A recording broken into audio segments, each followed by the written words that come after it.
For BYU Idaho Radio, I'm Brock Roylance. I'm here with Dallin Hansen, who is a faculty in the Department of Music at BYU Idaho.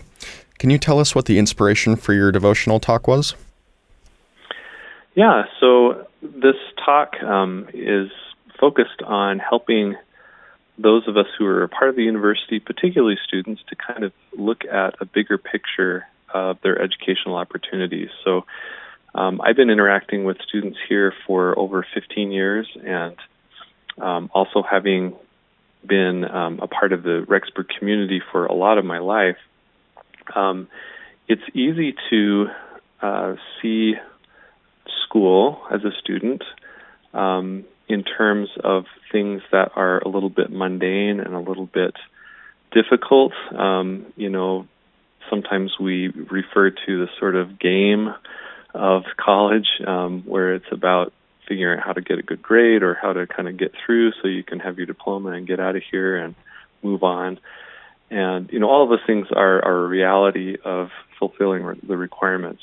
But the truth is, after having, interacted with students and also my own experience, the time that you have as a full-time college student is so precious, and it only comes for most people once in their lifetime.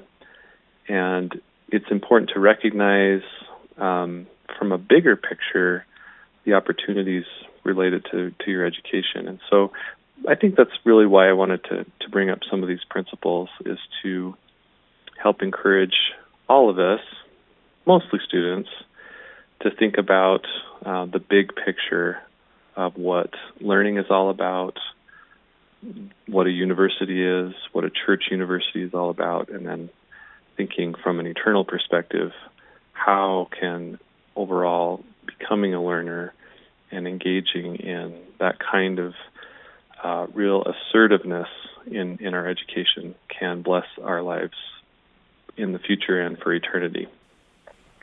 In your devotional, you talked about how the university is like an incubator. Could this be both a good and a bad thing? Yeah, well, the idea of that metaphor is that we come to college not just to stuff our pockets with knowledge and skills and then walk away with those, but it should be an opportunity to change and to grow. So my motivation for using that metaphor was to try to emphasize the fact that we come to become something rather than just sort of show up and pick up a few things, Of course, the idea of an incubator being a sort of protected, nurturing space, there are things that could be challenging, but that's not really what I meant about the incubator. Sometimes we talk about Rexburg being a little bit of a cultural bubble, or maybe protecting ourselves from different ways of thinking about things. But that's actually the opposite of what I was referring to. It should be a place where we are encouraged to grow and change, question our paradigms, the way we think about things, look at others' perspectives to help us to kind of grow in the way we see the world.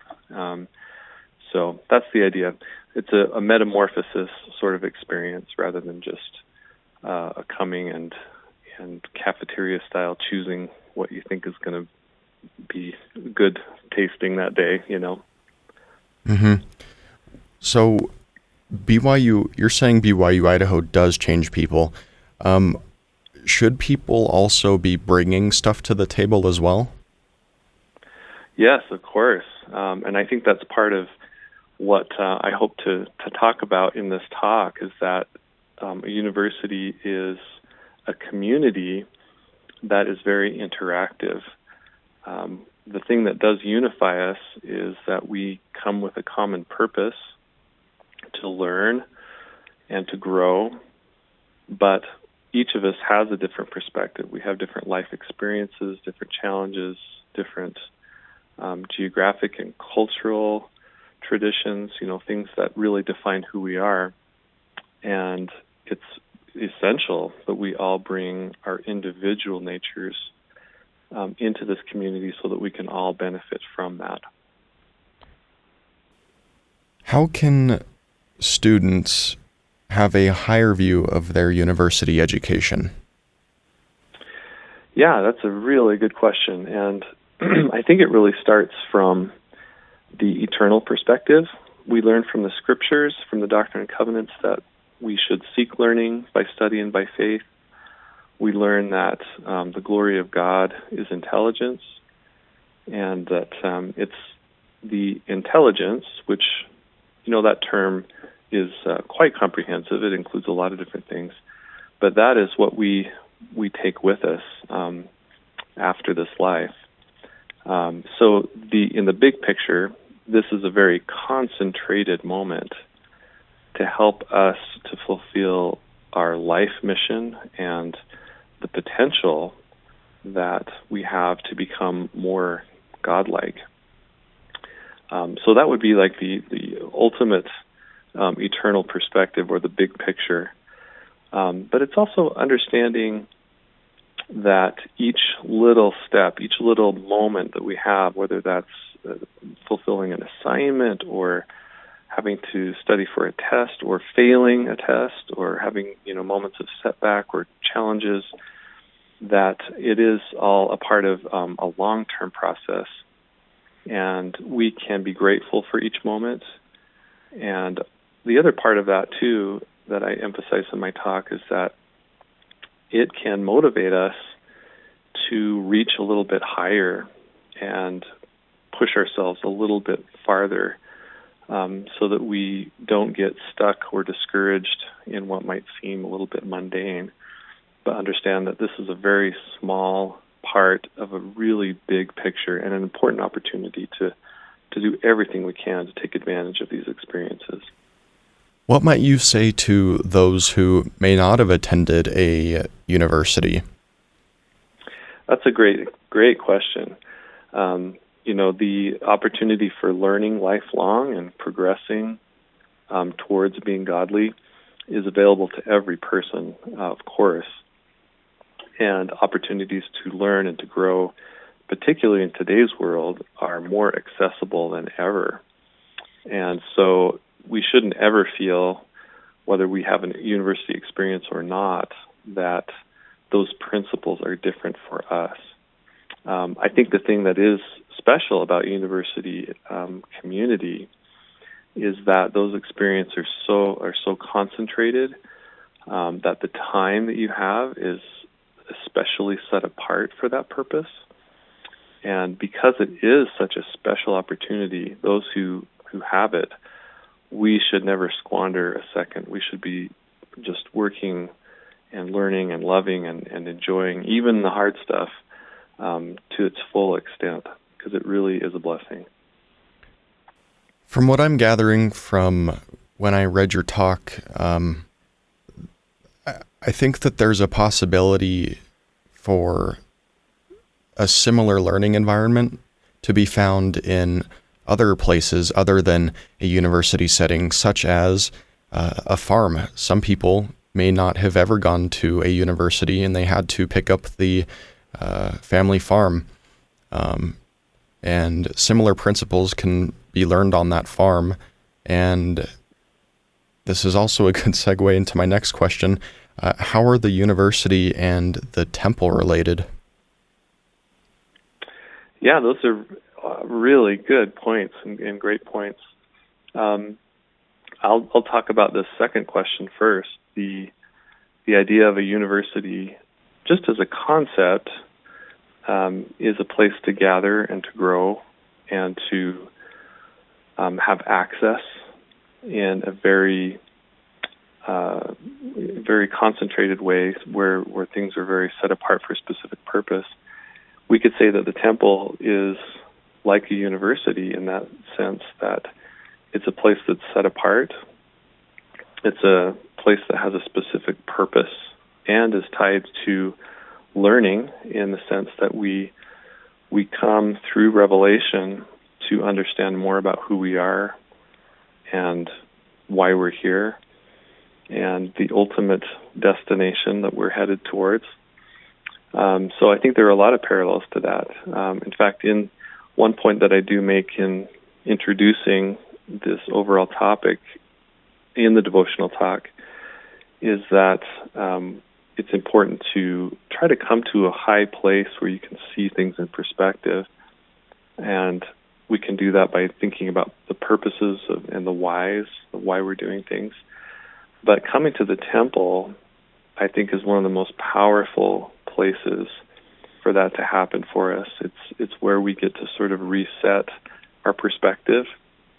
We get to look at things really from the ultimate higher view, which is understanding and being reminded through those ordinances about why we're here, what we're doing, and how covenants allow us to access God's power in our lives and help guide us through the things that are challenging for us.